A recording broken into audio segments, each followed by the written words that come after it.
कि छेद छेद हो जाई तोरा बाती में रे, हमारी सिक्सर के 6 गोली छाती में रे, छाती में रे। अब पावर होला खाली अहिर जाती में रे, जाती में रे।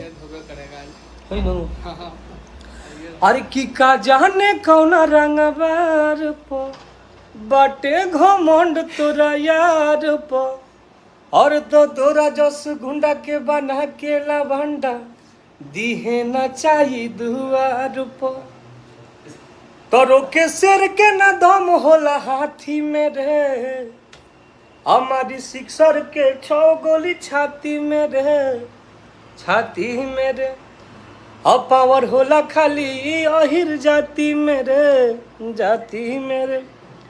कि हमर सहिया रंगबाज पटना जिला के का बोलो, पटना जिला के रंगबाज ने बैठल वालों दाहिने रंगबाज है तो दहिने है बाएं। अमित भैया और सौरभ भैया।